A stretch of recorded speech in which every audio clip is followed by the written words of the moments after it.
Recording. Bear with me. Starting broadcast. Starting recording. Go ahead, Dr. Rima. Good morning. Welcome to the Dr. Rima Truth Reports. I'm Rima Elebo, MD, and this morning we're broadcasting to you from halfway around the world. I'm in Santiago, Chile, with General Burt, sourcing clean, low radiation food, and my co-host, Ralph Usatola, JD, is in New Jersey, as is one of our guests, Joe Jesson, and our second guest, Professor Sid Johnston, a PhD in nuclear physics, will be with us from, I believe, Pennsylvania. So through the wonders of modern electronics, we're able to be everywhere at the same time. Spiritual masters have said we were anyway, but now we are electronically. Of course, you can join us at www.healthfreedomportal.org and join us on our live chat. We are delighted to have you with us. We're delighted to have Dr. Johnston and Joe Jesson with us, who will be talking with us about radiation. What is it? What does it do?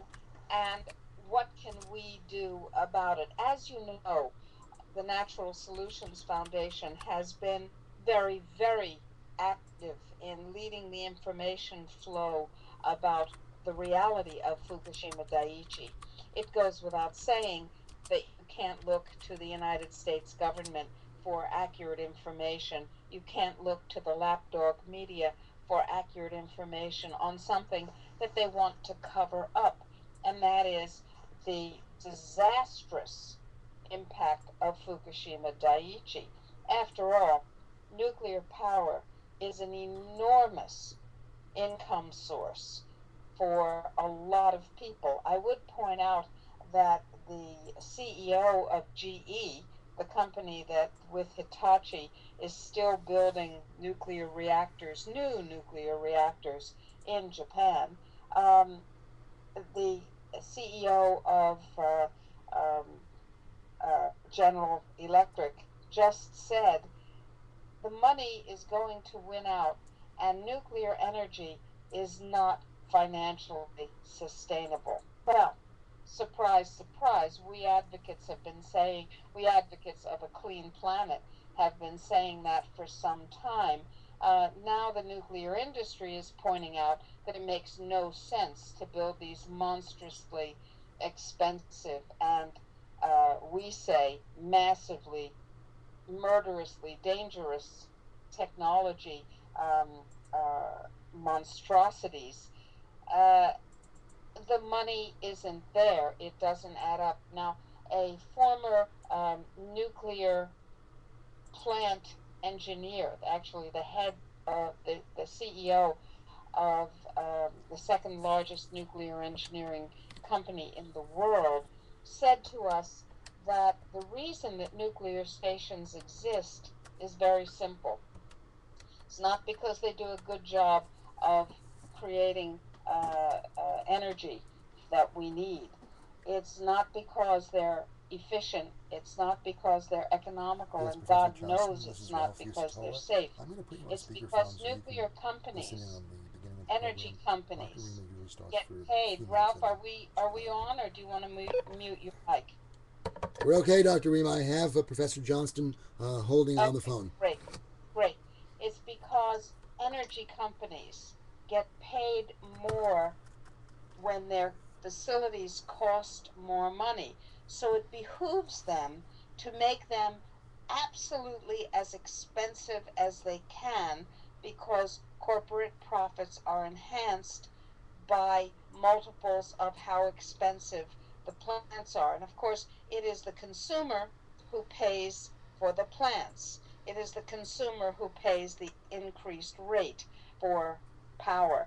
But it is the corporation that makes the increase, the enhanced, the bloated profits by having the most expensive facilities possible. And God knows nuclear power plants are the most expensive facilities that you can imagine.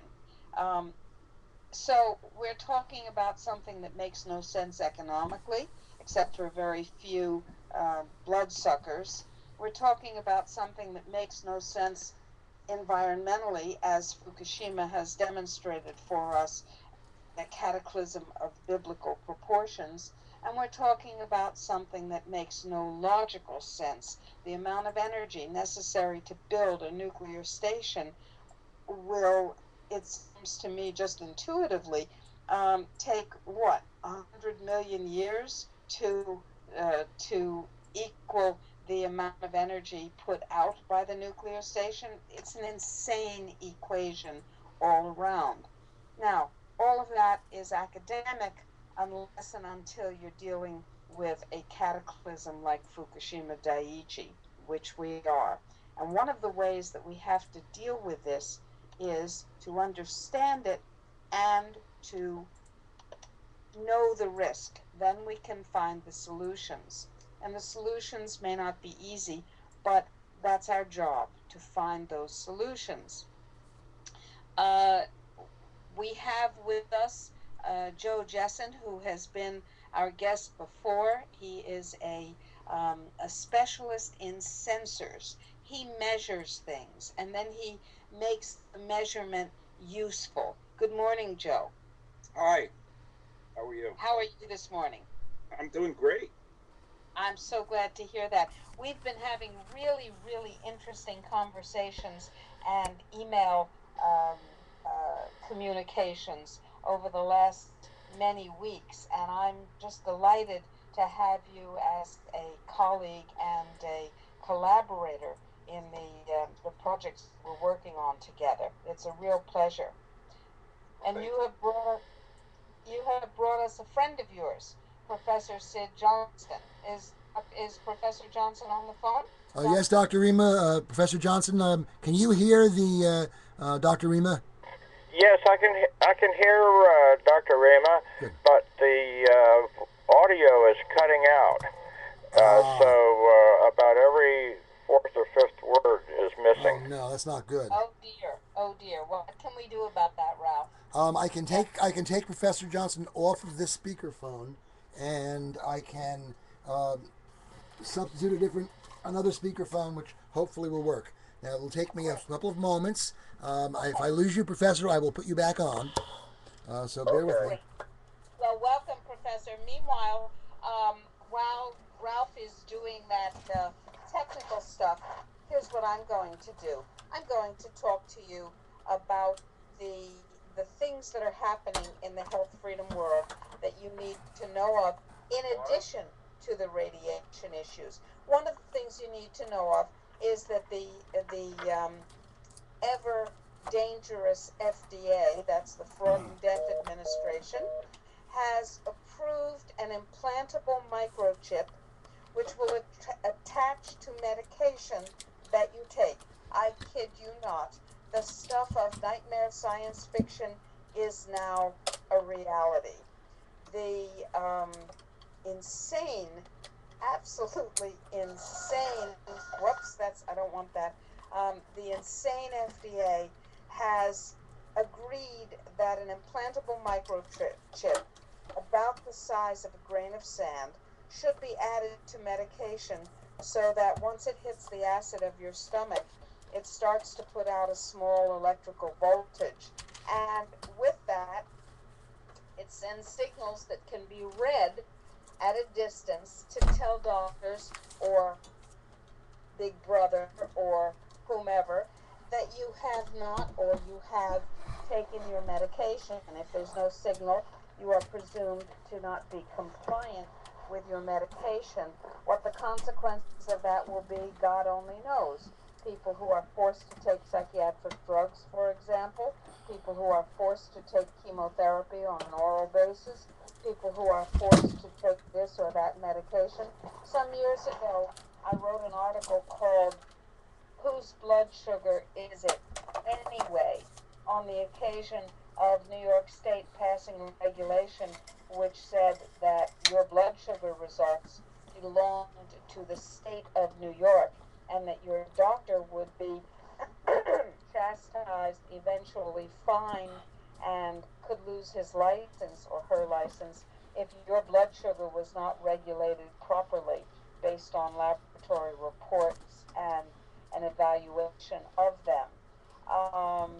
The issue is who owns your body, and it's a very, very serious issue indeed, extending to who owns the patent on your body. In fact, there's a real issue. Does the government or does any corporation have the right to own any of your genes? Very, very serious issue. If you don't think it's a serious issue, you don't understand the issue. Because if I own the genes of your body, then I own you. And if you remember, slavery was eliminated. Slavery was outlawed. Okay, this is Ralph. Let me see if this is in a the U.S. better phone. Constitution. But if I own the genes of your body, I own your body. I therefore am a slaveholder. And Ralph, who is an attorney, as is Dr. Johnston, and General Burt and I have been talking about how to protect our genomic integrity from ownership as well as from corruption through GMOs and radiation. These are not small issues, nor are they academic issues. They are very, very serious issues. Is Dr. Johnston back with us? I believe so. Sir, are you with us? Yes, I'm here. This is Sid Johnston. I'm here. Can you hear us better now? Yes, I can hear you now, and it's not cutting out as badly. Thank you. Great, great. I'm in Chile, and so sometimes we have transmission problems because of my location, which is sometimes Panama, sometimes Chile, sometimes other places. But we also have communication problems because every time we hit a really sensitive issue, we tend to lose communication capability. There are people listening. There are people interfering.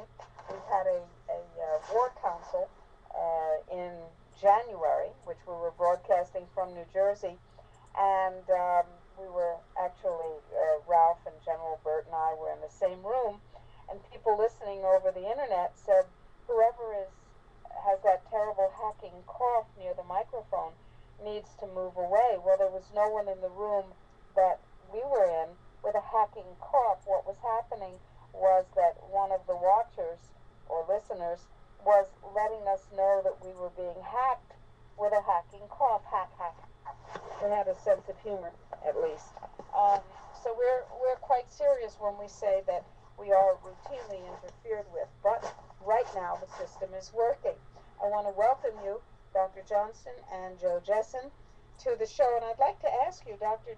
Johnston, because you are not only a PhD in nuclear physics, but you are an attorney as well. I'd like to ask for your response, your commentary to the little discussion that I just entered into about ownership of your genome in your body. I'm not sure that Professor Johnston was on at that moment, so let me repeat the argument, and that is, if you will, from the moment I am born, I have a copyright in my own DNA. I've reduced the information to a media by coming into the world. Have I, or has my mother? Maybe, Rima, the DNA is owned by your parents. Professor, it's a very interesting question, and it goes to the heart of the issue of, do we own ourselves? Are we self-owning individuals, or do others have a greater claim to that which makes us unique individuals, namely our genetic content and our mental content? The two together, I would think, sort of define what it is to be human. And this is all part and parcel of the issue of who has an insurable interest. As you know, nuclear power, like vaccination, are uninsurable risks in very many ways. And with that thought, I return to you for comment.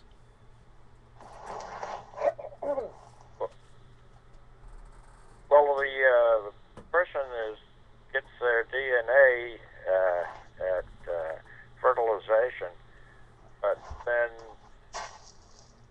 somebody else comes, sets up up a chemical lab so that he can figure out what that DNA actually is, then the person with the lab and who figures out how to figure out the DNA gets some ownership rights on the method for analysis. I don't think ownership of the DNA actually transfers, but the method of analysis is a patentable thing. Ah, that's interesting. Well, we will be working on this issue in order to deal with the patentability of critical information. That means you. As we go forward, it's an ongoing discussion, and it has to do with the fact that our genes are being disrupted by the genomic damage, genomically damaging technologies, and that's vaccines and drugs, that's nuclear power, that's GMO food, that's chemical disruption and contamination of both food and the environment and chemtrails. And this is not just metaphor, Dr. Johnston. What General Burt did is he identified for us what he calls the genomocidal technologies that are actually literally attacking our genome. And Dr. Rima said, and very, very astutely, each of these technologies causes the same physical damage in the body, whether it's ionizing radiation or the toxins in vaccines or GMO novel proteins. It causes free radical cascades and all that damage that we see from that. And Dr. Rima was the first of the .com docs, as I like to call them, the physicians on the internet, who not only identified the methodology of damage, but has identified the treatment protocol. It's the Dr. Rima protocol, which we're going to be talking a lot about in the future months. But essential to that protocol is to be able to measure the damage. And in the case of radiation, to identify, to be able to measure ionizing radiation impact on people. And that's why we're so excited to have both you and Joe on the program today. I'm sorry, Dr. Rima, I ran off. Excuse me. Back to you. That's not a problem. Not a problem at all. Dr. Johnston, would you tell us a little bit about your background? It's quite impressive. And instead of my reading your bio, I think it would be even more interesting if you can give us a short introduction to who you are, what you've done, and what you do. Well, I wrote up the bio this morning and sent it to Joe. I went to graduate school in physics and did a thesis in nuclear physics and worked in nuclear reactor design for a while, and then taught physics in an engineering school, and then did nuclear medicine, which is the use of radioactive tracers for diagnostic medicine for the most part, and sometimes for therapeutic, especially with iodine-131. And then went to law school and have been doing patent work ever since. Ah, well, that's all right. That's very interesting. Well, equally apropos that we asked that question of you, since you're an expert in patent, we'll be coming back to you to talk more about this issue in depth. Let's talk about nuclear medicine first. When you, for instance, introduce iodine-131 into a patient for diagnostic purposes or for treatment purposes, what happens to that iodine-131, and what is the implication for the patient who now has an enhanced amount of radioactive material in his or her body? Talk to us about the cautions and the precautions when there's a lot of iodine-131 in the body. Well, iodine-131 is usually not used except for thyroid cancer, and that's used to destroy the tissue that takes it up. But the diagnostic tests are usually done with a much shorter half-lived isotope, technetium-99M, which has a half-life of about 6 hours.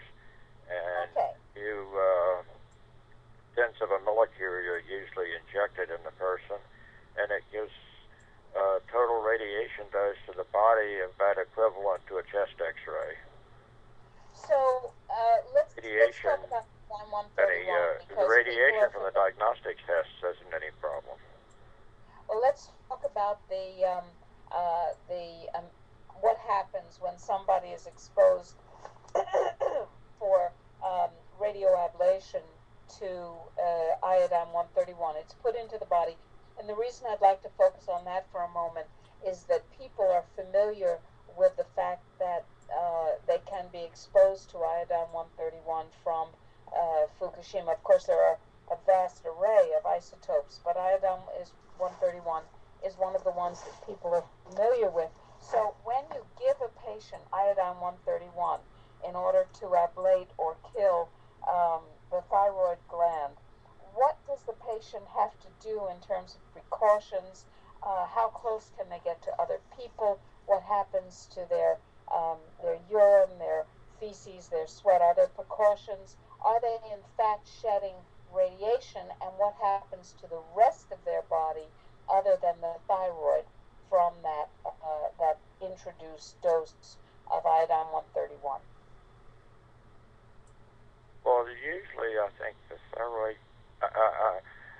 I'm not sure exactly the specific questions that you asked me, but just sort of generally, the patients are kept, there's a protocol in which the patients are kept for a night at least, maybe a couple or 3 nights in the hospital, and the hospital staff doesn't is careful in their approach to the patient, and they're kept sort of in isolation, and babies and pregnant people kept away and that sort of thing. And then after they leave, the room is surveyed and cleaned up. The federal regulations for radioactive releases do not limit their passing the better part of the dose through the urine and flush it down the toilet. So the biological pathway is through the urine into the toilet, and after a few days, the level has dropped considerably, and the patient is released. That's the way I remember it. I haven't done it for 30 years, but that's the way I remember it. And that's consistent with modern protocols as well. The reason I asked you to mention that, Dr. Johnston, is that people need to know that when they receive large doses, or let's say significant doses of radiation, there are consequences not only for themselves, but also for the people in their environment.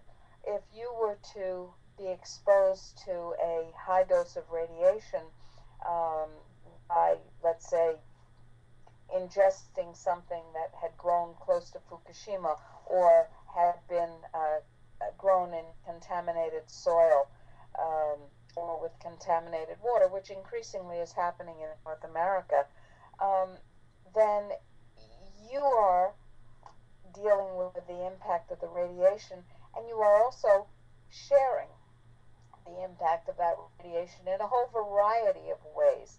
It's a very unique way of looking at the world. Most of us haven't thought about what happens when radiation comes into our body, and I wanted to point out to people that it's a very, very serious and complicated issue. Nuclear contamination of food, of bodies, and so on is quite complicated, and it needs to be thought about in a new way. Because if I ingest a toxic chemical in my food, which of course most of us do all the time, that's going to affect my body and maybe any generations that I might produce, but it's not going to affect the person standing next to me in a subway. Whereas if I'm radioactive, it can. It's a whole new way of looking at the world and at contamination.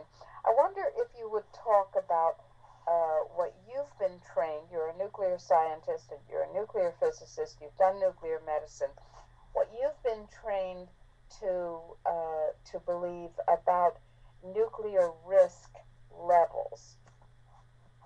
It's a huge, complicated subject, so of course I'm going to ask you to give us an overview of what you believe, and the specific question underneath that one is, are there safe levels of radioactive exposure from a biological point of view? Well, I know there's a subject of considerable dispute when I was working in the area 30 years ago. And, for example, there was a colony of dogs maintained at the university where I did a postdoctoral in nuclear medicine. And the colony of dogs was fed, I think, uranium or plutonium, one of the naturally occurring radioactive materials. And they were kept carefully in a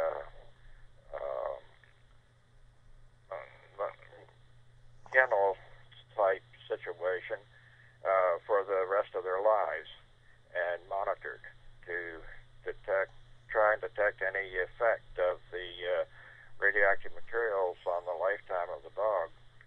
And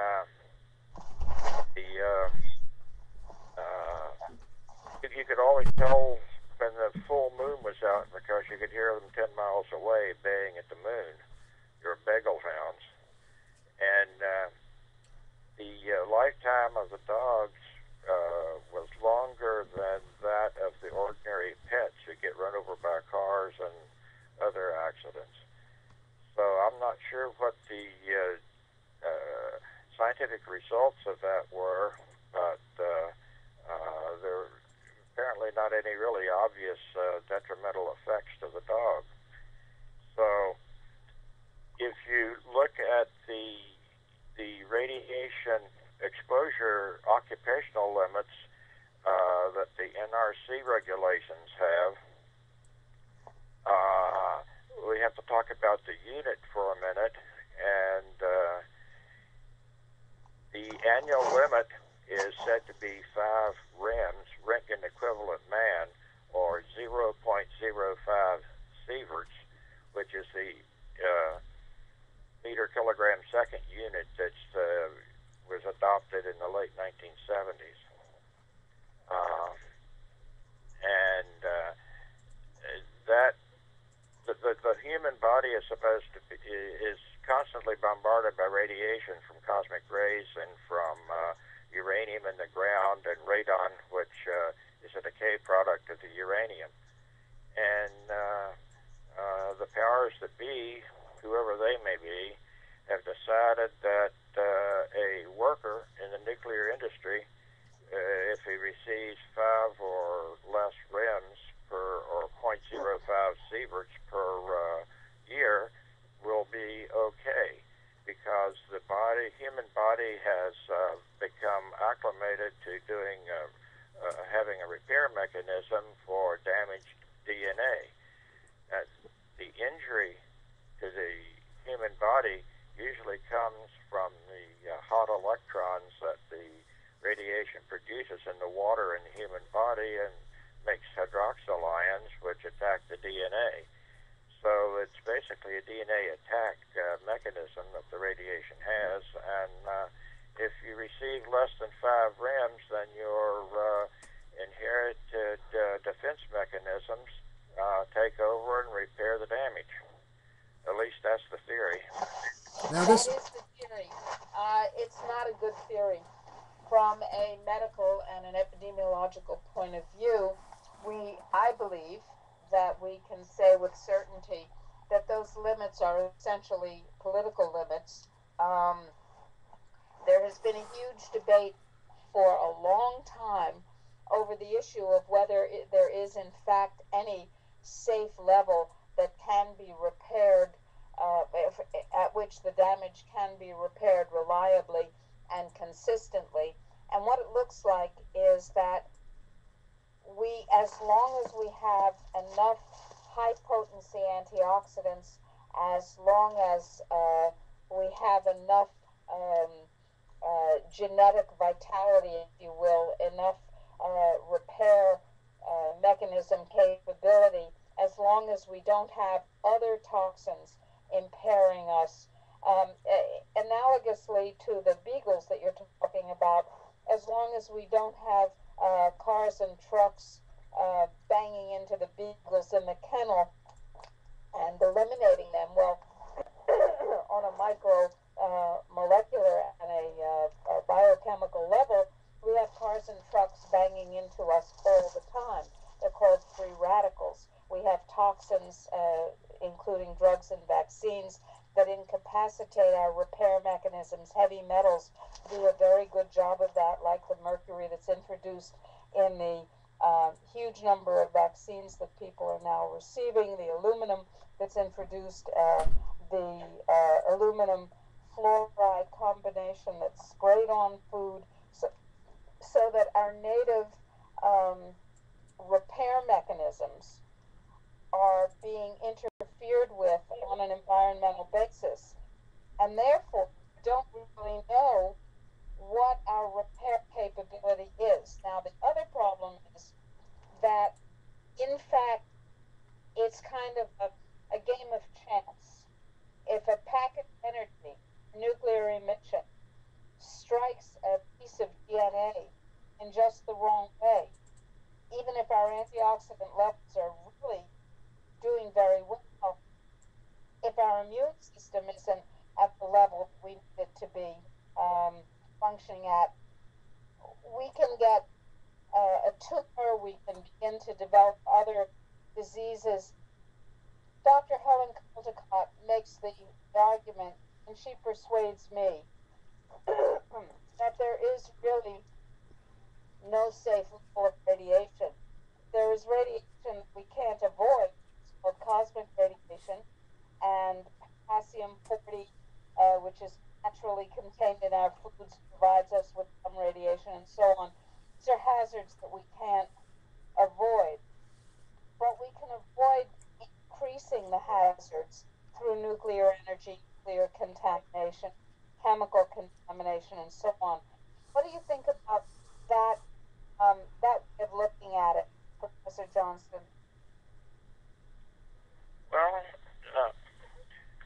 my understanding is that the first person to have a recognizable injury from radium was Mr. Curie, Madame Curie's husband.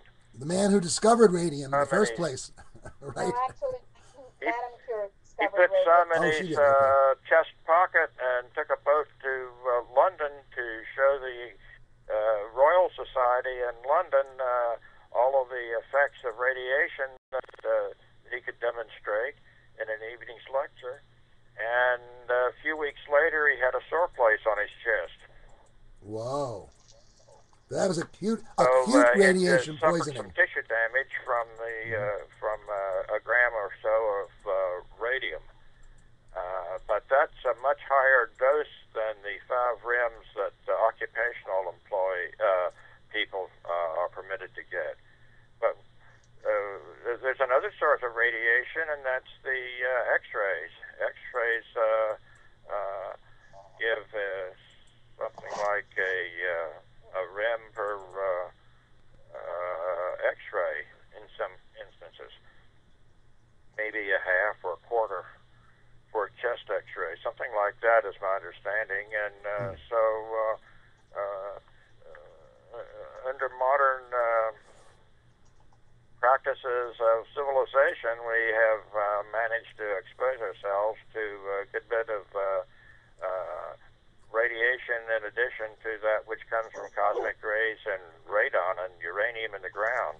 Right. You know, I Dr. don't know Johnston. what the effects of that are, and I don't know that anybody does, but it's certainly a contentious issue.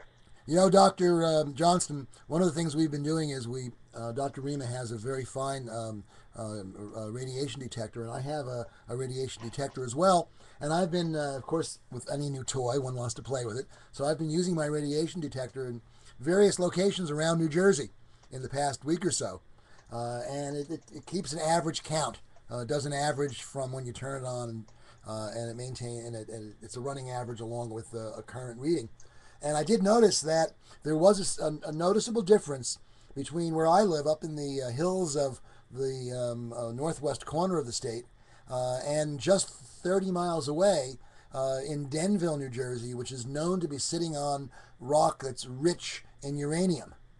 And the difference was, it was micro, of course it was microsieverts, and it was averaging about 80 microsieverts here and about 100 microsieverts in Denver. That, both measurements were taken over several hours. But I'm wondering, because if you could help us understand, how long would you want to measure in an area before you feel you had a relatively reliable average? For example, if I'm just there for 5 minutes, is that giving me a reliable average, or do I need to run it for a day? Like our radon tests, for example. That's a question of statistics of counting. And I would say you just take it out and you read it, and the needle fluctuates a little bit, and you take a readings for 5 minutes and take the average of where the needle is. Well, this nice device is all digital, and it does all that for you. So that makes it a little bit easier for us. Well, the readouts for those of us who are not trained. Must vary between, say, 85 and 65, and goes up and down, back and forth. Yep. Changes every few seconds, presumably, something like that. Mm-hmm. Right. I'm not familiar with your counter, so I don't know quite how it works. Mm-hmm. But you say it's calibrated in sieverts or in microsieverts? It allows you to make those choices, and it's running in microsieverts right now. And okay, so when I used to use them, they were calibrated in rims. Right. So yeah. A few millirems would be the dose that you would expect from cosmic rays. Right. I think in actually.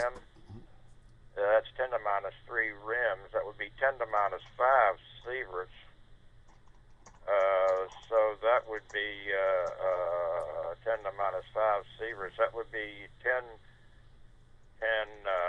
microsieverts. Do you ever get a reading around 10 microsieverts? Well, actually, let me turn the device on right now because the beeping sound will help keep everybody in the audience there we go.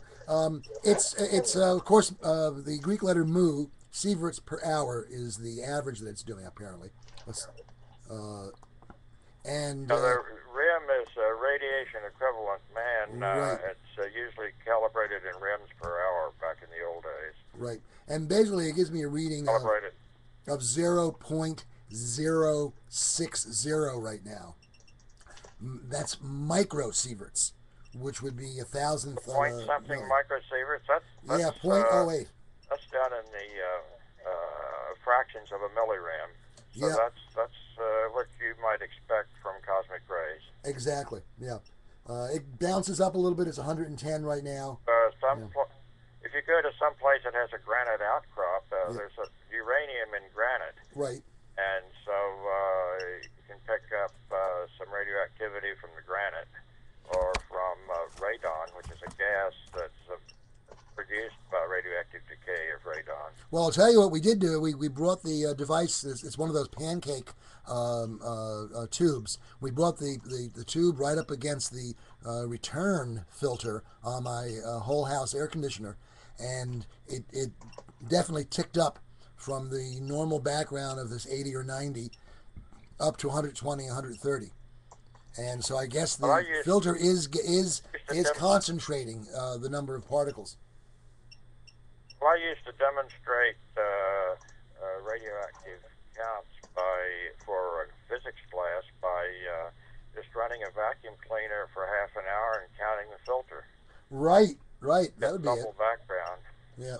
And now double background. Very interesting. The Fukushima radiation coming at us, of course, all of those levels are increased. Oh, you said you wrote a Skype note and you said you had some information you wanted to bring into the discussion. Please Joe? Yes. Yeah, one of the last discussions we had were when I went back and I did some research, all my books on radiation measurement and so forth, indicating biological damage by dose. So there's this, peak reading that's been used. Since then, actually, today I discovered a very interesting neat article of Miller-McKee.com, and they basically are from a lot of the academic research. Joe, if you And could type that on, if you could, you broke up a bit, but if you could type that on the Skype, I will then put it on up on the screen for people who are listening and watching. yeah, but they go on. The theory was is any exposure is safe, and they talk about all the different artificial limits that they set on this, and in reality, when you look at a population, when you look at a sensitive population like fetuses, what Dr. Rima brought up last week, it says dosages as low as 6 to 10 millisieverts are harmful. In the pioneering epidemiologic analysis report found a 40% at risk of leukemia to children whose mothers have abdominal x-rays in that range of 6 to 10 millisieverts. Now, you're talking about millisieverts, but the reading, of course, I'm getting here are microsieverts, which is 1,000th of that amount. So it would Right. be, yeah, okay. They confirmed that yearly would be the multiply. Um, as Dr. Sim mentioned, to me personally, you could multiply that like you were going to do. You could just multiply out the 365 days and 24 hours, assuming that measurement is averaged an hour. Yeah, I would use the average hour. There's an actual reading for the average by the hour. let me explain to people what we've been doing. If you wave the counter around, you may or may not happen to be in a place where an ionizing radiation packet of energy strikes the tube or the sensor, gives you a reading. So you can't just turn the Geiger counter on and look at the number that you get and say, okay, that's the level. You have to take an average reading over time. So what Ralph has been doing is taking an average reading over 10 or 12 hours and then calculating what that represents if it were the average an entire year. And that means that you take the microsievert per hour number and you multiply it by 24 because 24 hours a day, and you multiply that by 165.25. That's the number of days in a year. And then you come up with an annual exposure dose. And that has been running for around 7 Yeah, you're breaking up a little bit, Dr. Rima. Let me repeat that. It's been running about 780 microsieverts, which is which is 3/4 of a millisievert. And Joe, you were saying that there were increased childhood problems, and when the mother received an X-ray that was in the range of, did you say 6,000 millisieverts? Well, 6 to 10 millisieverts. Oh, 6 to 10 millisieverts. So I'm getting about 3/4 of a millisievert a year, and which is about a tenth of what has been shown to cause damage in a fetus when a mother has an X-ray. Do I get that right? That's right. So it's a statistical question whether your genetics repair it as quickly as it's being damaged. Right. Ralph, you're getting, as we calculated it, you're getting, let's say on average, about 80 millisieverts per year exposure.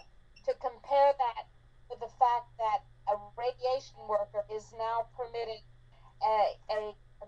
artificially elevated level of 50 millisieverts a year. Once they reach 50 millisieverts a year, they're forced to stop work for a year. So you're getting 1.5 times the amount that a radiation worker is permitted to No, I don't have. think. I think that you're off by a factor of 10. I think that Really? the 780 to 800 microsieverts a year, when is the equivalent of just 3/4 of 1 millisievert. If you want to convert it to microsieverts, the radiation workers would have to get 50,000 microsieverts a year, from what I can calculate. But we also know that 3/4 of the children living in the Fukushima area now appear to be exhibiting signs of diabetes. So it's very clear that whatever the level is, the level was exceeded in Fukushima. And since we know from other articles we've researched that because of the prevailing winds, most of the radiation is actually going to end up in the west coast of the United States rather than in Japan, we can assume that the consequences in the United States are going to be serious. In addition to that, Dr. Rima, your view that there are things one can do nutritionally, at least to mitigate the damage, if obviously there's no way of preventing and reversing it totally, and that is to use lots of vitamin C. There's an article in Natural News this past week where some physicians in Japan, who were not allowed to talk about it openly, apparently, because you can't talk about these things in Japan openly, are giving up to, I think it was 25 grams of vitamin C IV, intravenously, to the workers before they go near the plants. And that seems to be protecting them to some degree, which I thought was very interesting. What is the material you just said? Vitamin C. And of course, Dr. Rima is a great believer in intravenous vitamin C, so I'll let her talk about it. Oh, vitamin C. Yeah. Well, there's a potassium iodide with iodine in it is often used because it fills up the thyroid with inert iodine, and then it doesn't take up the radioactive material. Yeah, but that's just one species of radioactive material, unfortunately. The problem is but Dr. Rima, could I ask you if there have been any reasonably accurate studies of disease in the neighborhood of Chernobyl? Oh, absolutely, absolutely. The cancer rates, thyroid and other cancers, have absolutely skyrocketed. We know from very solid epidemiology that at least 1 million Europeans have died of cancer. You're breaking up a little bit, Dr. Let me repeat that. Some studies seem to show that up to 1 million Europeans have died prematurely of cancer as a result of Chernobyl. I'm sorry, and in fact, one of the things that seems to have brought down the Soviet Union was the reduction in worker productivity brought about by the chronic effects of the exposure to Chernobyl that were not enough to kill people, but were enough to reduce their ability to produce. Right, Dr. Rima? Absolutely. The epidemiology and economics of the breakup of the Soviet Union shows very clearly the shortened lifespan and the increased illness and lack of productivity that the Soviet workers showed one of the main factors to the collapse of the Soviet Union. Became ill. Remember, it's not just cancer that we're talking about. Dr. Rima, you're breaking up badly. Can you perhaps get closer to the microphone or... Okay. Obviously, you're saying something important. Yes, exactly. I'm saying that it's not just cancer that radiation causes. When the immune system breaks down, we get fatigue, malaise, a variety of infections, we get autoimmune diseases, we get, of course, birth defects, of course, children becoming ill, people not being able to go to work because they have to take care of their sick children. We get heart disease, cesium-137 and cesium-134 are particularly attracted to muscle because they act like potassium. in the body, and they are a chronic heart disease, especially in children. So we're talking about. Well, Dr. Rima, you're breaking up so badly now that we can't understand it. It's like a double echo. Joe, would you mind putting your your microphone on mute? We might be getting feedback, and then you can unmute when you speak. Okay. And folks, I should take this as a moment, and it is now almost 11 in the morning, to remind everyone that we are listening to the Dr. Rima Truth Reports every Sunday morning from 10 to noon Eastern, brought to you over www.healthfreedomportal.org, healthfreedomportal.org. Our guests today are Professor Sid Johnston, nuclear physicist at JD, and a very interesting discussion. And Joe Jesson, our resident sensor expert, and of course Dr. Rima and myself, Ralph Fusatola, JD, with you as always. Dr. Rima, before we go back to the program, would you like to tell people a little bit about our all-natural coffee, which they can get for when they donate to the Natural Solutions Foundation? I would be happy to. We grow our own coffee as part of our teaching eco demonstration project in Panama. It's called the Valley of the Moon Coffee, and you can get it at valleyofthemooncoffee.org. It is low radiation. It has no chemicals, no toxins, no GMOs. It's grown carefully by hand, and it helps to teach clean farming to people who need to learn that, and it helps to give you antioxidants. Most Americans get more than half their antioxidants from their daily coffee. They also get toxic chemicals aplenty.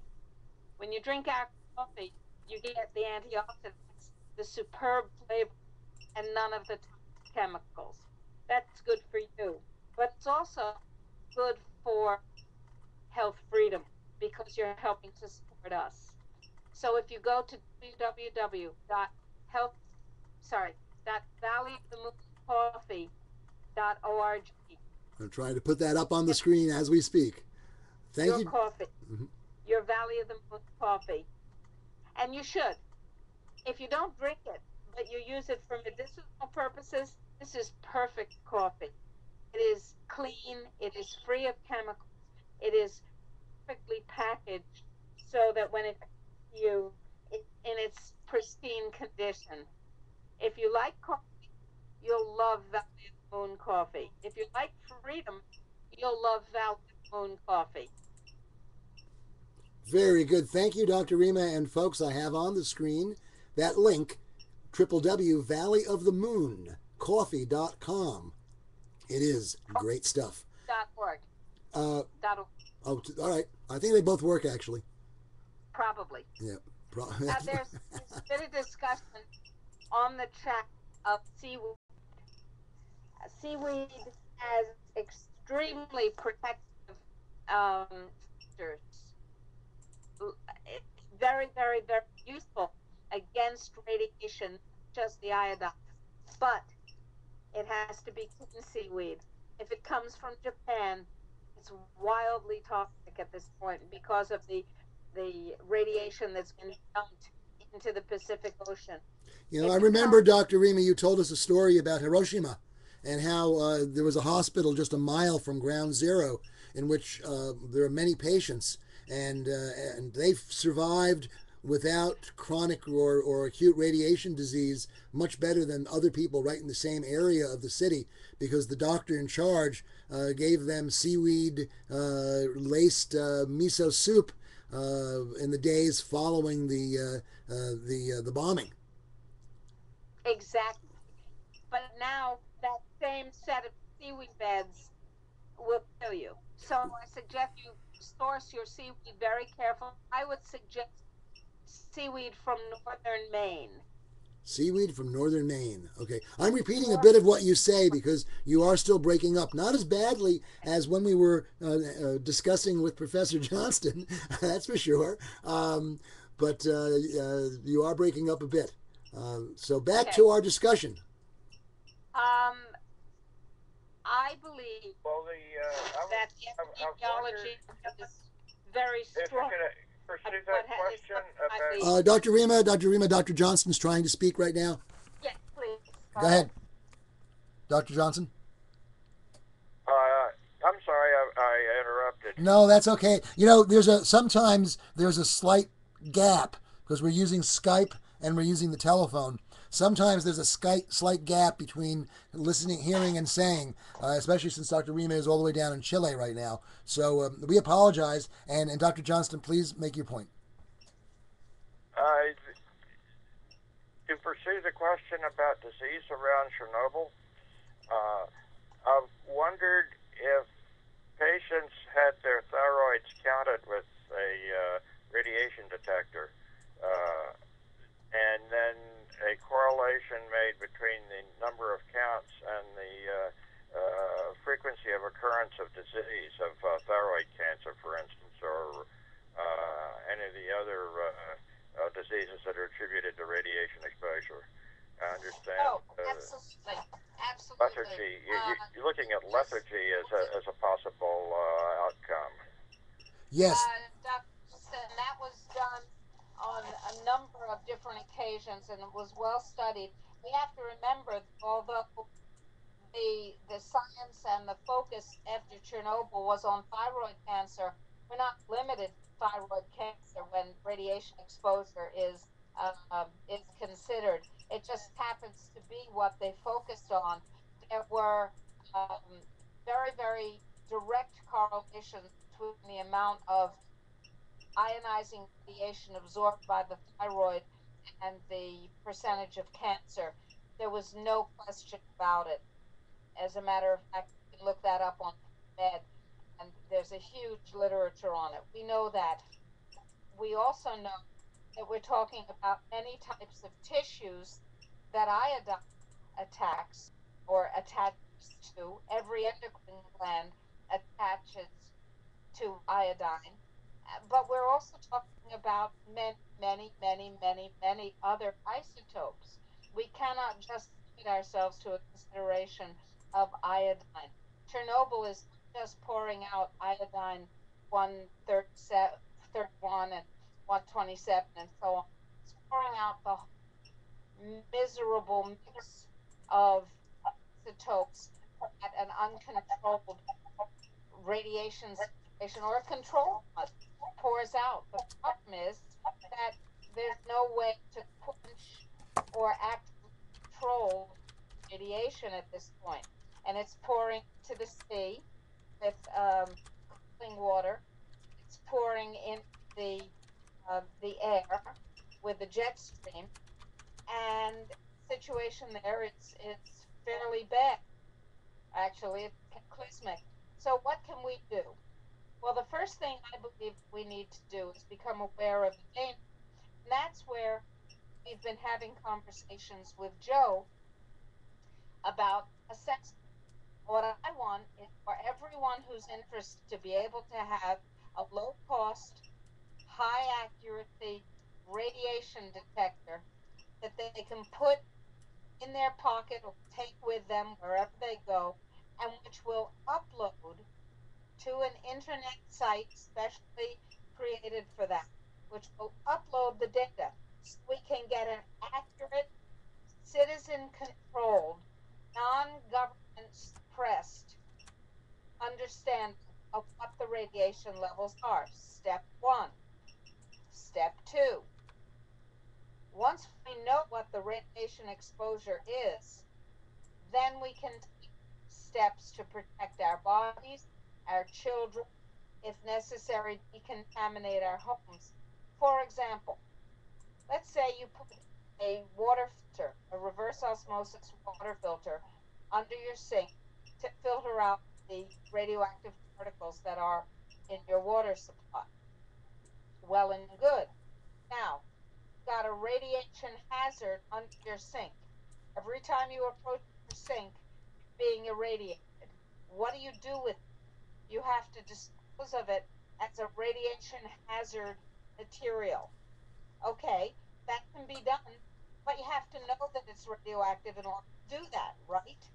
Right. So, can be done if you and your children, your spouse, your loved ones are being exposed to radiation in your food and your water and your air, then you need to get busy and start taking things like whey protein, glutathione, and other antioxidant materials. You need, perhaps, if there's a requirement to do so, you need to take some blocking nutrients. You need to use some frequency, as Sherry Edwards has been developing detoxification frequencies. You may need to do Epsom salt soaks or hydrogen peroxide soaks or other detox methods. But without the information that tells you you're being exposed to, at what level,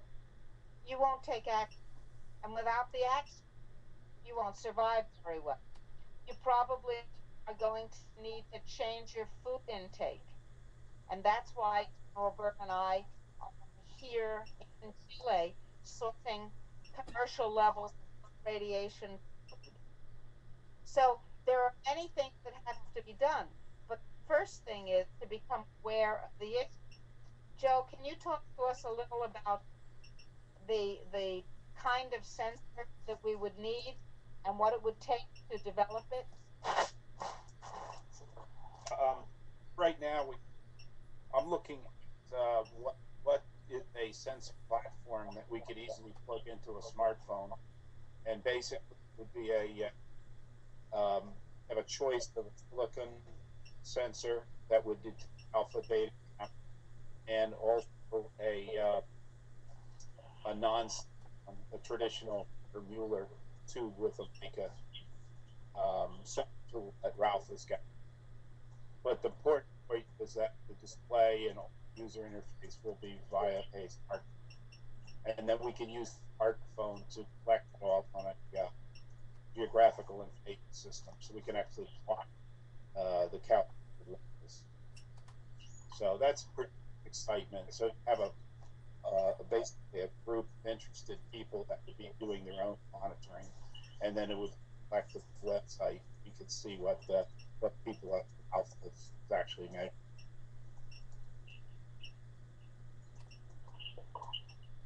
How close are we to that kind of technology? Well, I've seen some attempts that are very good, and sent you some links on that. That it's not very stable or reproducible. So we're now pursuing a dedicated sensor on a smartphone platform, and so for the stage is to see what's out there, and then if there's suitable, I have a client of my own that we could look at. You know, there is an existing iPad app that that integrates a radiation detector and the peripheral, the add-on, which has, of course, the Geiger-Muller tube in it, is about $265. So there are things out there off the shelf that we need to look at. Yeah, yeah, that's the idea. Is it goes out and see how reproducible and how accurate the measurements are. Yeah. How long would it take to develop this system that you're talking about, and what would it be necessary to have to develop it? Um, it's not a problem developing it. It's basically getting a development system that would be related to either Android or iOS, the smartphone, and basically um, doing the hardware design and somebody manufacturing, and then we'd have to procure some calibration discs that would make sure all units going out calibrated, reproducible. So it would take that. It just takes a commitment, probably for a group. I think we should probably commit to bringing in that. I missed part of that. Ralph, repeat it. He said that I think, Joe, you need to repeat it. I'm sorry. I was trying to type. I was typing in a URL for the people who are watching. Oh no, just other than developing it is we need some degree of a group buy. Then we go out and manufacture, find design and manufacture. I don't really think it take too much. A little bit of tool money for the housing, um, but it's the design stable. I mean, I understand what we want to do. So the first attempt is to see what's out there, and if we could get a deal on it. If there's not a sensor platform, we just move into development mode, and then find a manufacturer that would build some quantity. What would be the advantage of having data uploaded automatically to a website? What would it give us if we could go to the website and see what the radiation levels actually were? Yeah, the beauty of that is you can see at any one where the background you should be looking for is an increase in background radiation, and or just that maybe you should be dealing with localized base radons. But the collect, you could see at a glance. In the country, there's a significant increase in background radiation. So when the winds are blowing a certain way, how Chernobyl, you had a handful of, I believe they were Finnish scientists, saw a background in radiation, and it's more than one sensor to corroborate that. And the beauty is you see it on a map, a graphical information system.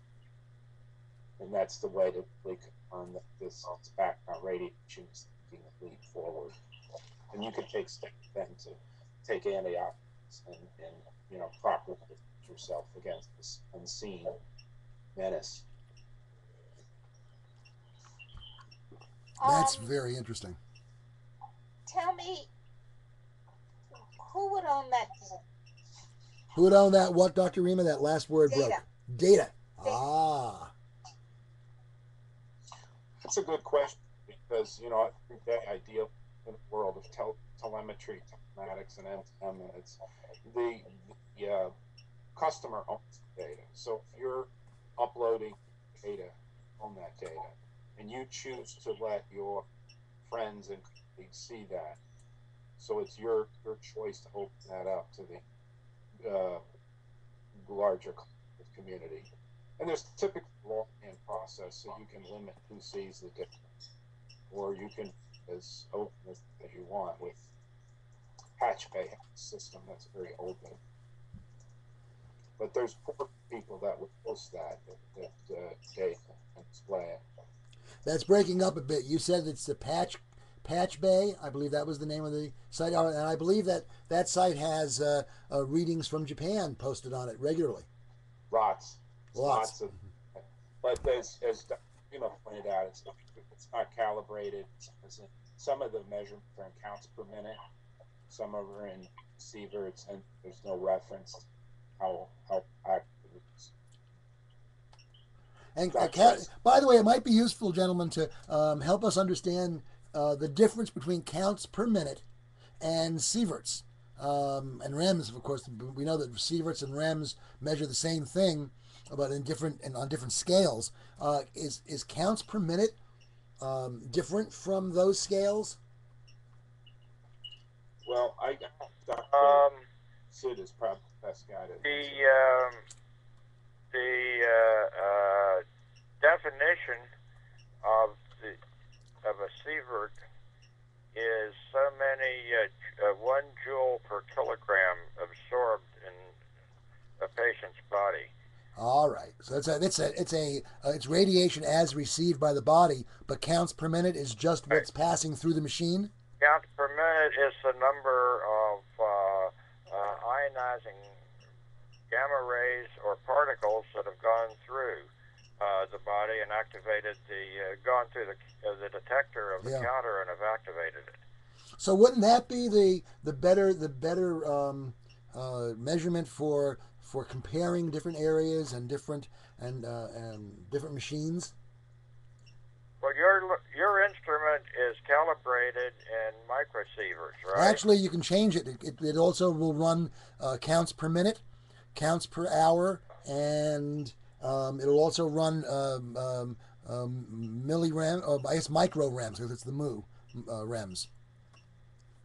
Well, the detector is calibrated by someone so that the amount of energy dropped into the counter by the particle passing through it is known, and the number of counts required to produce 1 joule per kilogram of mass within the counter. Oh, I do have a certificate that came with the radiation detector that says it was calibrated, and it does give some figures. So what that certificate does is it turns counts per minute into sieverts, or microsieverts. See, I'm wondering if for the general public, Dr. Rima, if we're creating a device, the General BERT multisensor, for the general public to use, if counts per minute might not be the simpler measurement to give them, so they can compare different things. The thing that the electronics detects is counts per minute. Right. And then the software converts it to sieverts based on the calibration. And then you have a calibration that converts counts per minute to sieverts. Right. Got it. For the average radiation going through it. And I assume there has to be a minimum, that little packet of radiation, that wave particle that goes through the pancake Geiger-Muller tube, it has to have a certain minimum amount of energy or it won't trigger the tube. That's right. It has to deposit a minimum amount of energy to trigger the tube. Yeah. Well, I figured it out once. If you hold your hand out flat, you get about 20 cosmic rays, charged electric particles passing through your hand per minute. Per minute. Mm-hmm. And so the counter is responding to that activity, and the amount of energy per particle dropped into the counter is determined, and that calibrates the instrument in sieverts. Got it. The sievert is a joule, which is the MKS unit of energy, per kilogram of absorbing material. Okay. That definitely is the more accurate scientific 100 measurement. ergs per gram. So and sievert is 1 joule per kilogram. So you have the difference between grams and kilograms and joules and ergs. Ergs is a centimeter gram second system of units, and joule is the meter kilogram second unit. So you put those things together and you get a factor of 100 between them. That's the 0.01. And the instrument is calibrated to read either in the energy deposited, because the biological effect is due to the energy deposited in the body. Mm-hmm. And so the instrument is reading the quantity which is really responsible for biological effect. Okay, so the sievert reading combines both the frequency and the intensity of the energy, while the counts per minute is just telling you that a particle has passed through of a minimum amount of energy, but it doesn't take into account how much energy, while the sievert reading will take into account how much energy. That's correct. Okay, good. As a layman, I'm trying to understand this. I want to read you something from an article that Joe just put up for us. And as a matter of fact, I'm going to put this link on the chat right this minute. Here we go. Takes a moment. Okay. And I'm putting it up on this as go. well. Now, the article is called, "Is Radiation Actually Good for Some of Us?" And we have talked in the past about the concept of hormesis, which means a little bit of something that is poisonous is actually good for you because you adapt to it, you build a toleration level for it. But let me read this article a little of it to you. The article begins, meet reference man, a kind of hypothetical Ken doll, a 20-something white male, and Hardy out in the park doing 100 one-armed pushes every morning at 5:30. He's the guy most radiation exposure standards are designed to protect.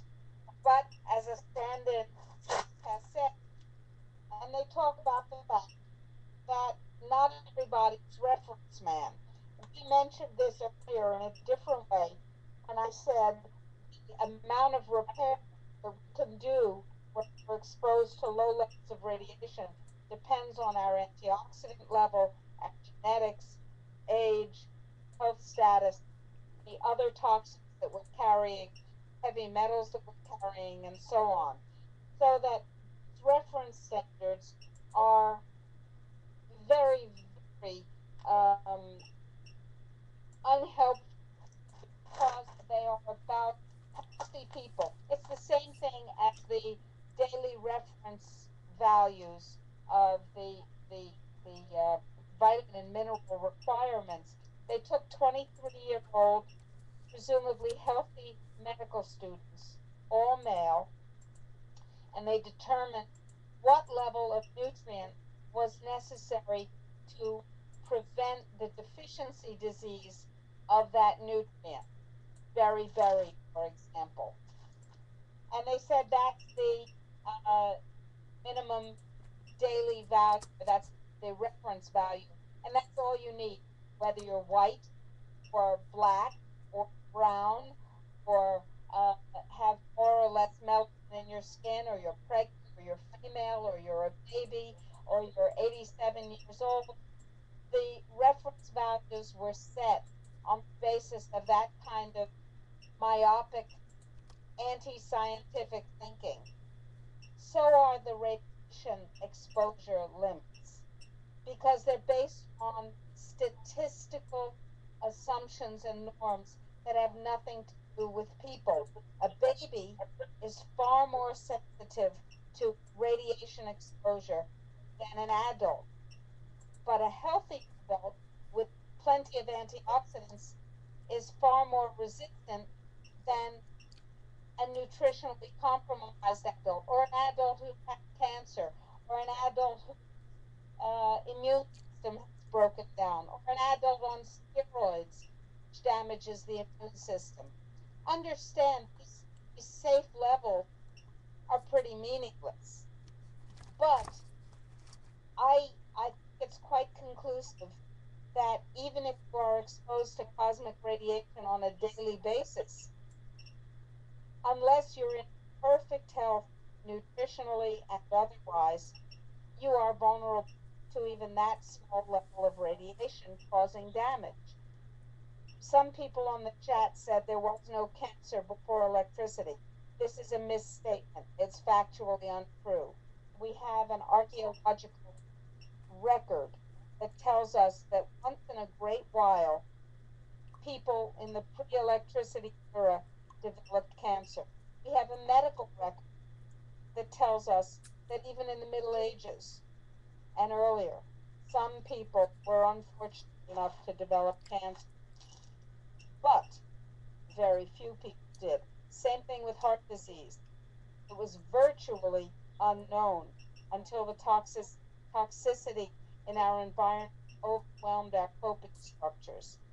So if you take somebody on steroid medication for asthma, probably caused by vaccines that they received, and you expose them to a dose of radiation that their immune system can't cope with because of the other toxins, you have statistical stew of no meaning.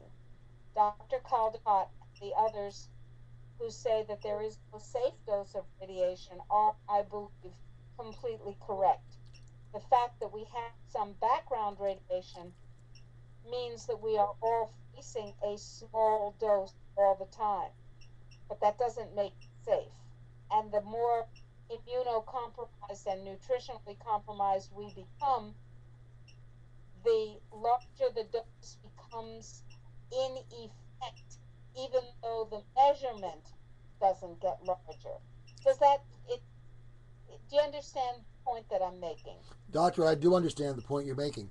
In layman's terms, what you're telling us is that the average, the reference standard average person isn't really there. That what we have are lots of individuals who have individual susceptibilities based on their nutritional and immunological status, and that some whole classes of people, such as infants, whose bodies are rapidly, cells are rapidly dividing, and other special groups may be far more sensitive to a smaller dose of radiation than a healthy adult with a good immune system and good nutrition. And that seems to me to be very, very reasonable, and it does re-empower us. I mean, it's very easy to say, and I have on the screen right now for Dr. Johnston. We have the image on the screen besides a couple of the URLs for the websites we're talking about, is a takeoff on Munch's famous painting, The Scream. But the face on the screen of that screaming is actually a nuclear radiation symbol.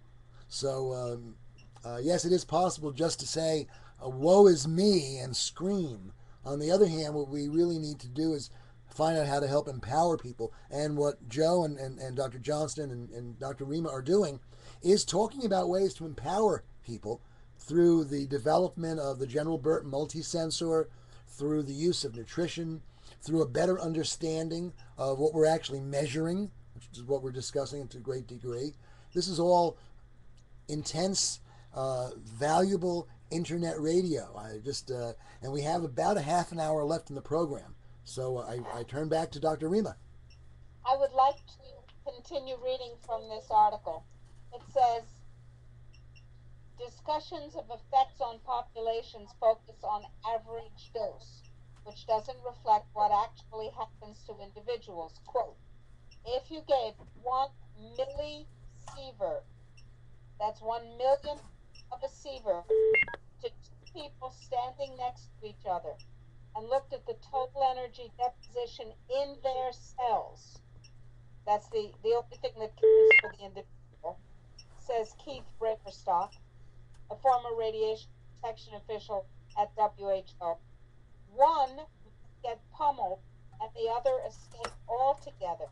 Yet, the average dose to that population would remain the same. Based on emerging science, Baverstock considers 100 millisieverts a high dose. Now, that's not what it says in the textbooks. That's not what the radiation medicine courses and Dr. Johnston believe. But this is what the new science is telling us. 100 millisieverts is considered a high dose. It takes about that much to destabilize a cell's genome. Listen up, folks. It takes about that much to destabilize DNA. In other words, an energetic particle of one of these 100 millisieverts striking a single cell, a single strand of DNA has enough energy to disrupt it. Yes, and once that disruption occurs, the result might be nothing you can notice. It might be cancer. It might be a neurological disorder. It might be God knows what. But doctor, there are mechanisms the cell has to repair that sort of damage. Well, my understanding of the interaction with radiation in the human body is that the gamma rays, which are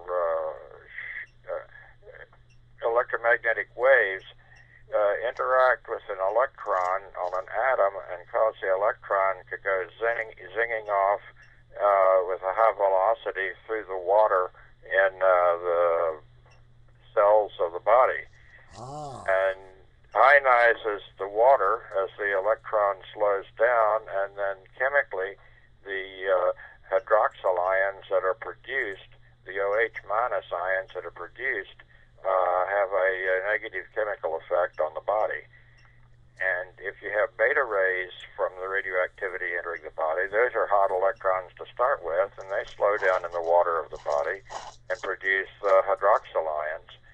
So any medical treatment that you could give that would mop up these excess hydroxyl ions might be helpful. And that is indeed, Dr. Johnston, something that the natural products industry in the United States and the world has been working on diligently for over a half a century. They are called antioxidants. And the antioxidants, the more powerful ones that have been developed in the past few years, such as resveratrol and others, are very powerful indeed. So there is a medicine, if you will, a nutritional medicine of the future to deal with this excess of radiation in our society. But is it enough? Well, is it fast enough? You know, some of the biochemical pathways may depend on hydroxyl ions. So if you mop all of them up too rapidly or too completely, it might interfere with ordinary biochemical pathways. And what actually happens, you're right, and what actually happens is you have a balance that has to go on between damage and repair. And Dr. Rima has essentially been among the first to identify what we might want to call the genomic disruption syndrome, which is everything from that fatigue we were talking about earlier to the cancer that Monsieur Curie developed carrying his wife's radium with him. That whole range, and then the question becomes, how does one treat it? And Dr. Rima's protocol is one of the most comprehensive developed so far. Well, the human body is somewhat used to cosmic rays passing through and causing hydroxyl ions, and they get around to the DNA and can interact with the DNA and cause a strand to break and give a genetic injury to that particular cell. And if that happens, then the body has some inherited mechanisms for DNA repair, and it puts the DNA back together, or tries to, according to my understanding. So something that would help the ordinary human body repair of DNA might be a useful type of medical treatment. Absolutely, and it's not a medical treatment at all. It's actually a nutritional treatment, not in the hands of doctors, thank God. For example, resveratrol has been shown in quite a number of very, very interesting studies to assist in the repair of DNA damage from ionizing radiation. The problem is that we evolved exposed to a very small amount of ionizing radiation. We evolved in a time when our food was contaminated, did not have hundreds of thousands of damaging chemicals, and we had no injections of heavy metal, of mercury, aluminum, of polysorbate 80, which is not a metal, but which is a devastating substance, of squalene, and no vaccine. We had clean food because there was no technology to contaminate our food. We did not have sludge in our water. We didn't drink beverages and eat foods from plastic and from aluminum foil. So we had cleaner bodies by an incalculable number of orders of magnitude. Our bodies have the repair capacities that evolution had given us. Now we have a completely different situation.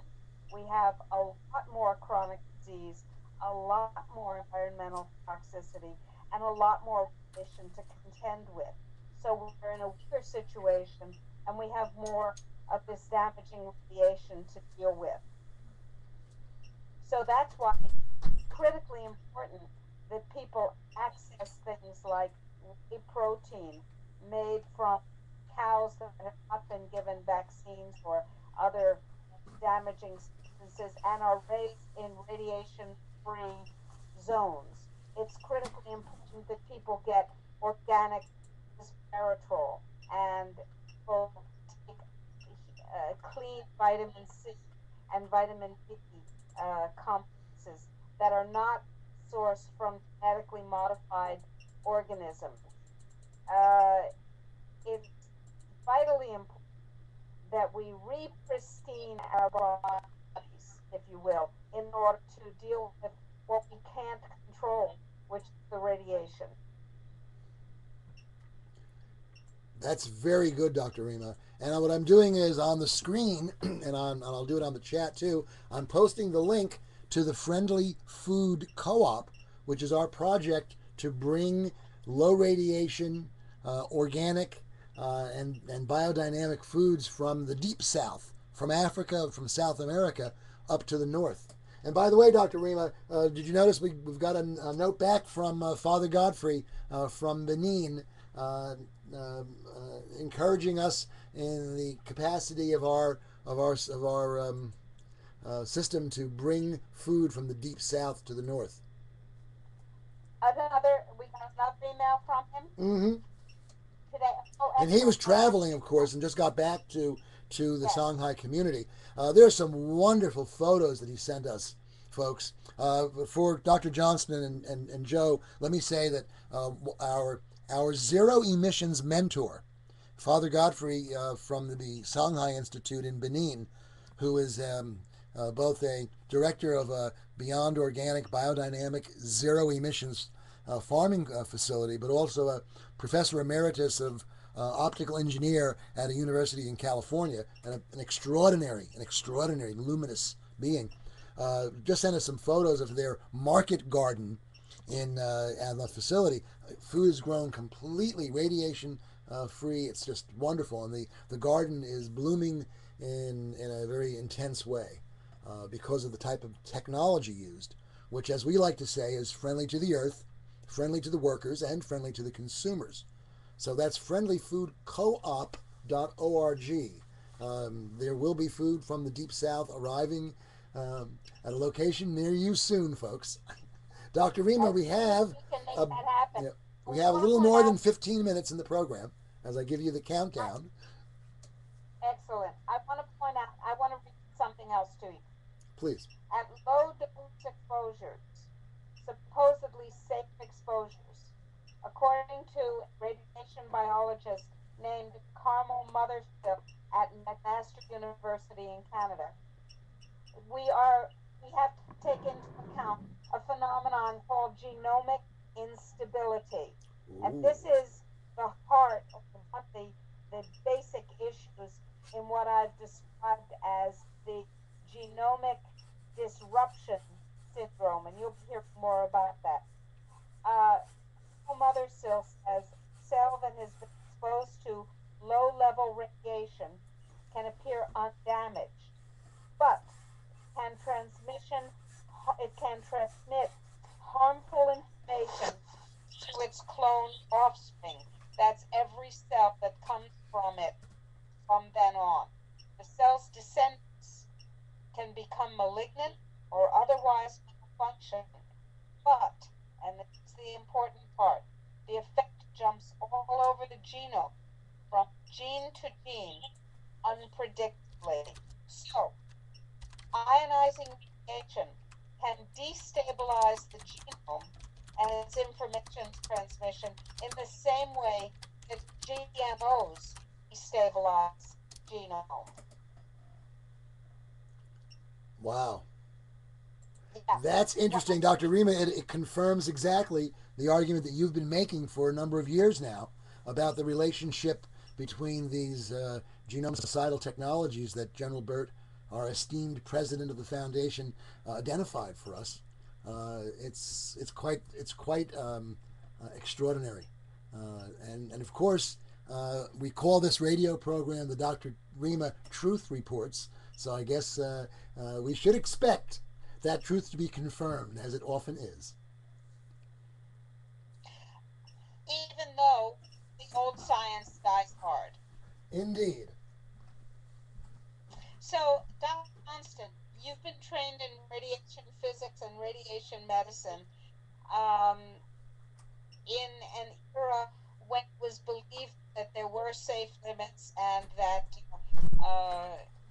the things that we're talking about were not yet known. So I'd like to get your response to this discussion from that perspective. I'm sorry, I didn't. I think it was a question for me, but I couldn't quite get it. Can you repeat that for us? Well, Yeah. I know there's Dr. an Rima, argument about whether or not low-level radiation causes a biological effect.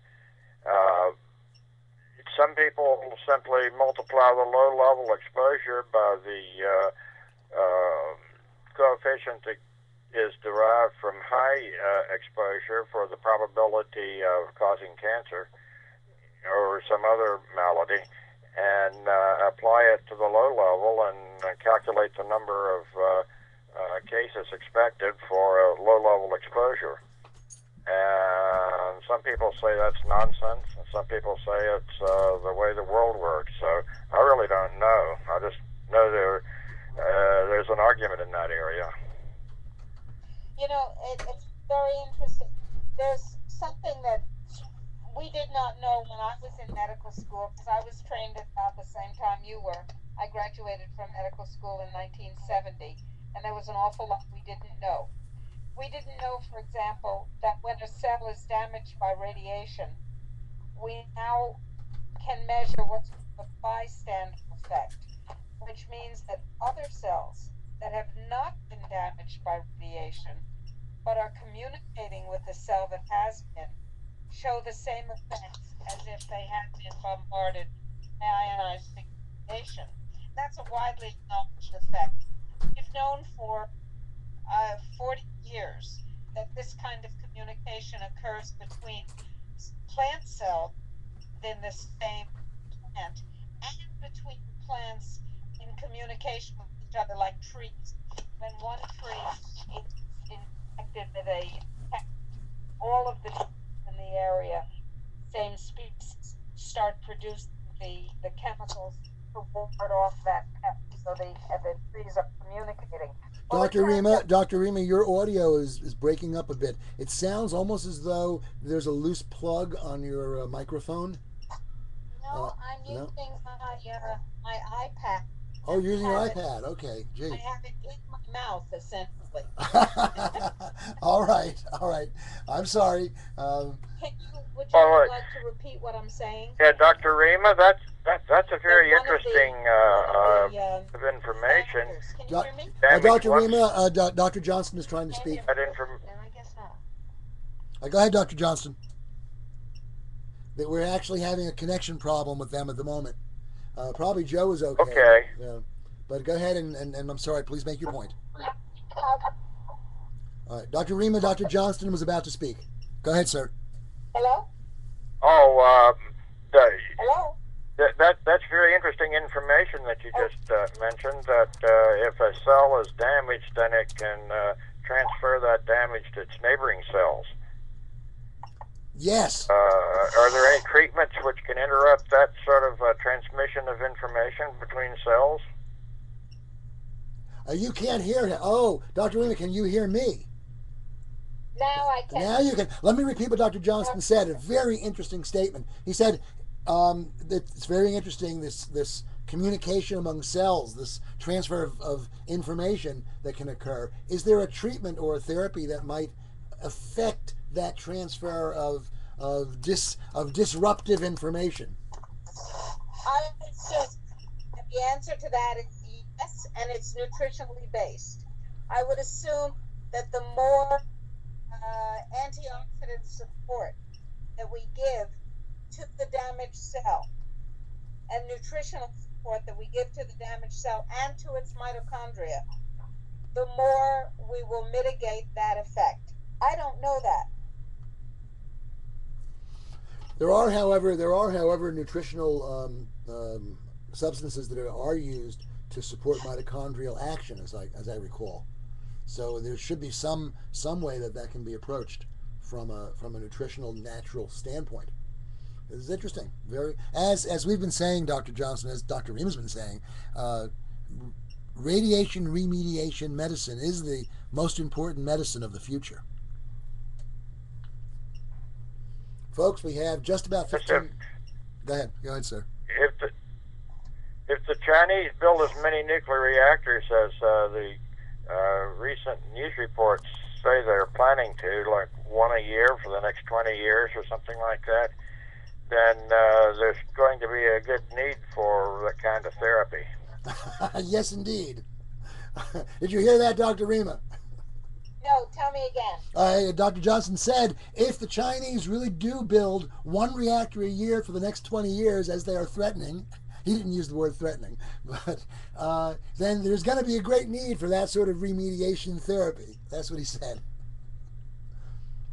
And indeed, Dr. Johnston, when you consider the aging status of the nuclear reactors in the U.S., the 53 of them, or whatever it is, that danger multiplies. In fact, we had a very interesting private discussion, Dr. Rima, General Burt, and I, a couple of months ago while we were visiting Houston, with a gentleman who is the retired CEO of the second largest nuclear engineering firm in the world, as he says, a French firm, and is now.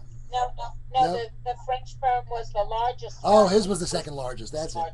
Sorry. And we had this very interesting discussion where he was confirming everything we've been saying in many levels, and he was saying that it is a certainty, as he was telling us about his retirement plans to move to Morocco. It is a certainty, he said, that there will be a Fukushima-like disaster among those nuclear power plants in the United States in the foreseeable future as these things age. And this is someone who now no longer is in that business. He's in the business of converting people to natural gas power, actually. Well, yes. Talking about the electricity supply, could we talk about the electricity supply for a minute? Yes, please.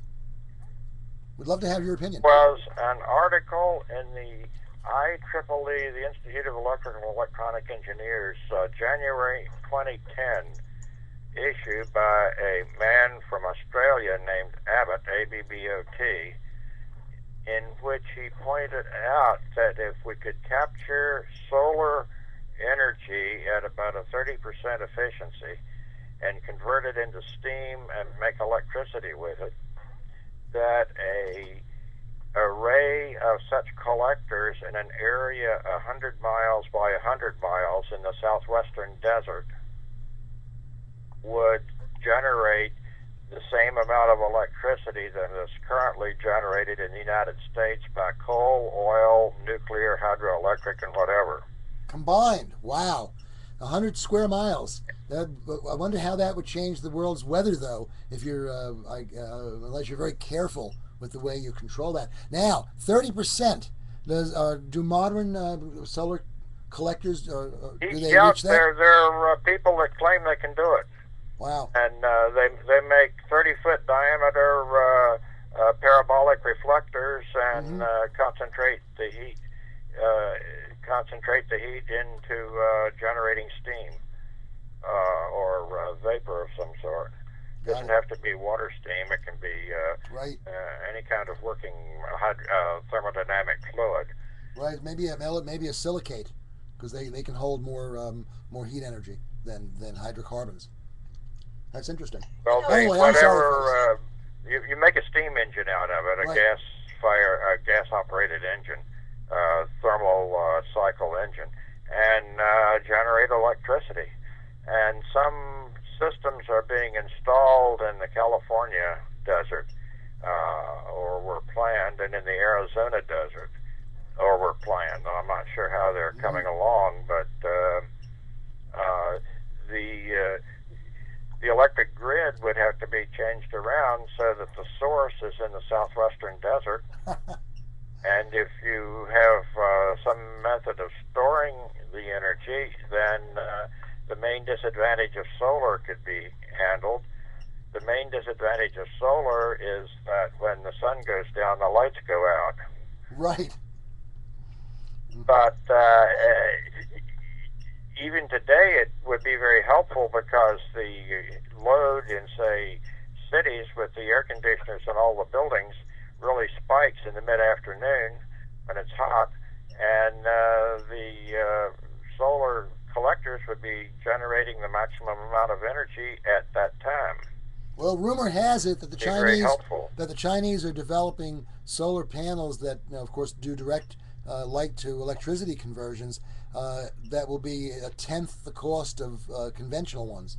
So hopefully that'll all happen, and we will have a renewable energy future. It would certainly help reduce the risk of future nuclear power plants. The problem we have is we have these hundreds and hundreds of aging plants around the planet, and we need a way to deal with them. I mean, the most irresponsible engineering in human history has to be the design of the Fukushima plants, where you put the control rooms on the ground level, knowing that you're in an area that has had tsunamis repeatedly over centuries, and then they take the fuel marshaling pools that are there for the purpose of simply moving the fuel from the reactor in and out, and they turn them into fuel storage pools, which they were never meant to be, and stop actually storing the darn rods in the dry casks that they were supposed to put them in. And then they do that for 40 years, and they don't expect a disaster. You know, if this is not a foreseeable injury for which we should have the right to redress, I don't know what is. Well, the most undesirable piece of lousy engineering in Fukushima was putting the backup electric generators, the diesel electric generators, down by the ocean side so that the tsunami wiped them out. Indeed. You know, it's very clear that we have several viable options for non-fossil fuel and non-nuclear energy. It's also very clear that it's a battle to get them released and implemented, and that will be won by our sun eventually because of the numbers, because of the realities. But right now we have Fukushima to deal with. That's right. Right now we have Fukushima to deal with. Nuclear protection, radiation protection is of extreme importance, and I believe that explaining to people that low damage, low numbers are damaging is just as important as explaining to people that high numbers are damaging when you're measuring radiation exposure, and then helping people find the strategies and the products to protect themselves. And that includes low radiation food. It includes high antioxidant impact like glutathione, whey protein, resveratrol, boron, etc. This information is life-saving. The basis of it, of course, is understanding what is radiation. And frankly, the scientific sophistication of the American people is dismal. I'm sure everybody on this show would agree that most people don't understand very much about science. And without understanding the nature of radiation, you can't understand the threat. Without understanding the level of threat, you can't take protective action. But we're talking about a multi-sensor. And I would like to ask, there's a lot of echo. Dr. Rima, there's an echo going on. Joe, perhaps the echo's coming on your end. If you would mute your microphone, we'll see. I'm sorry. 10 minutes left for the program, folks. I would like to know what other data people would like to see. You're talking about creating the General Burt multi-sensor, yes? Yes. Radiation. What other... Let me repeat that, folks, because Dr. Rima is breaking up. The General Burt multi-sensor, and if you go to that tiny URL that's up on the screen now, Gen Burt multi-sensor, you'll get to the page, which also has links to Joe Jesson's appearance on this program last week, as well as other information. The multi-sensor, the concept of the General Burt multi-sensor is that it allows you to measure your environment, not just the radiation in the environment, but temperature, humidity, whatever. And it allows you to measure your body. And that's a whole different set of measurements. And so it's a biofeedback device that allows you to look at the world around you and the world inside you and see how they interact. That's, saying a lot, but all it is a way to measure biomarkers for yourself and biomarkers for your environment. Clear case law that says that you have a right to know your own biomarkers. And certainly biofeedback is one of the areas in which devices are exempt from medical device controls. So this is a very good place for us as an NGO to go to help people get control over their own health and over their own understanding of their own environment. Can we do that? I don't know. There's a lot of different sensors involved, perhaps. But putting it on an iPad and an iPhone platform may make it. There may be a lot of those already exist, and it may be a matter of bringing them together. So this could be, very exciting. It could be an application, an app that people could download with various, and then buy the various peripherals they might need.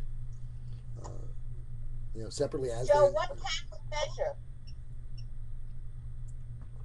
Joe, what can we measure? Well, yeah, I think as a sensor expert, Joe would say to us, we can measure anything that can be quantified. Certainly by temperature, humidity, and how about oxygen saturation of the air around you? I wonder if that can be measured. Certainly, we can measure the oxygen saturation of your blood using a pulse oximeter. Can we build a pulse oximeter into this device? It will also well, the thing that you really want to measure is the radiation intensity, because we're worried about radioactive materials right at the moment. Right, that certainly is one of the key elements that were in the concept. And with a sensor, the counts per minute, and if you know the model number of the sensor, anybody can convert that to a calibrated reading. Right. So if the cell phone has an attachment and the cell phone has a GPS unit, it knows where you were when you measured the radiation, and it sends it back to the great computer in the sky, and it puts together a map with the values on it. That is a very powerful thing for us to do, and it's something that I think is well worth doing. And it certainly should be the first step in whatever we're building here. And it's powerful. We need it. Now, of course, there are such things already in existence. The radiation network, for example. Radiationnetwork.com has more Geiger counters than it used to have, but of course they're not calibrated to each other. So we don't know really if they're measuring things that are comparable. And what we want to do certainly is make sure that all those devices are calibrated in a way that we can compare. I mean, if we do this correctly, it should be possible to do it in real time. Go ahead, Dr. Rima. One of the people on the chat says, I wonder if it's even possible to determine background radiation and the new levels that we are experiencing now, separate the two, and determine how much more we are being exposed to. The answer is absolutely it's possible, but I'd like to let our two experts respond to that question. There are historical records, Dr. Johnston, of background radiation going back at least into the beginning of the atomic era, I assume. Dr. Johnston? No? Probably with the studies of cosmic rays in the 1950s. Then they would have looked at background. And then there were the two gentlemen at Bell Labs who measured the background radiation in the sky from the Big Bang, and they were very concerned about the level of background interference that was going on. So they may have done some studies too. But so was it only with the coming of the? That was their job. They were to find out the amount of static to expect in communications by the telephone company. Right.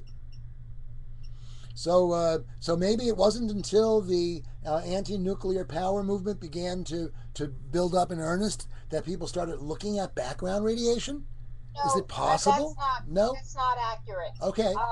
When nuclear tests were being carried out, above ground nuclear tests starting with White Sands, there were radiation measurements done before the nuclear test was carried out. Those are our, if you will, our pristine background readings.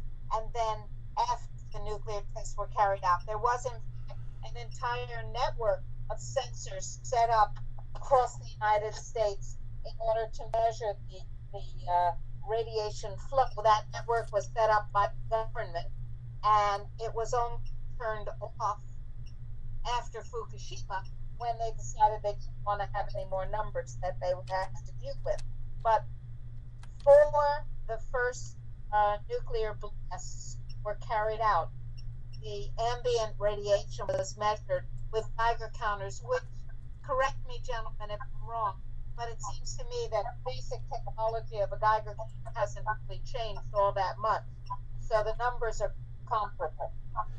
There is, it's no question that it's still the Geiger-Muller tube, and it's still little packets of energy running through that tube that set the whole thing in motion. That's for sure, folks. We have 3 minutes left before the end of the program, so I just want to give you that last warning, and maybe we would like to ask our guests to sum up.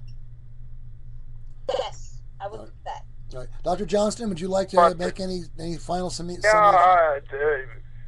Having a network of sensors connected to cell phones and a great computer in the sky that would keep track of radiation levels in different places on a continuing basis seems like a good plan to me. We appreciate that, and that is the plan, indeed. Thank you. Thank you, Dr. Johnston. That's an important confirmation. All right, and Joe, do you have any final comments in the last 2 minutes of the program? No, I'm just happy from research of finding that last article that I posted, because that kind of sums up what I've been finding in the classical literature.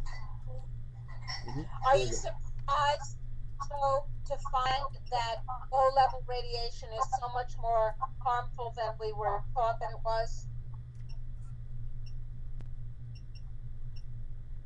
I think we may have lost him again. I'm not sure. What was that? I'm sorry. She wants to know if you were surprised to find that low-level radiation was so much more potentially damaging than we had thought it was. Yeah, well, it's the old dogma of having this artificial person that was referenced. It doesn't take into account children or people with compromised immune systems, or just even aging people. I mean, exactly. It's just amazing that these numbers are so arbitrary. And Dr. Rima, any last comment before we play our bumper music? Yes. Old science is not sophisticated. New science is frequently corrupted. Look for independent science. And where you can, validate and verify on your own. That's what these radiation sensors will do. Dr. Rima, who's our guest next week?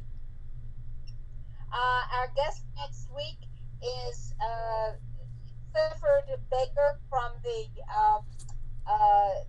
Social Justice Network, and he's going to be talking about a whole new look at AIDS and why the whole thing needs to be debunked and trashed. Wow. Speaking of independent science. Wow. Dr. Rima, Truth Reports, www.healthfreedomportal.org. Thank you, folks, for being here. Thank you so much. And we'll play the bumper music if it decides to go on. If it starts. If it starts, right. There it goes. Thank you, Dr. Rima. Sneaking up on our freedoms, destroying our health, shredding the Constitution, taking away our wealth. But we're the men and women following freedom's trail, following where the truth leads. We will prevail. Indeed, Dr. Rima, we will prevail. Up on our freedoms, destroying our health, shredding the Constitution. All right, let me stop the recording here.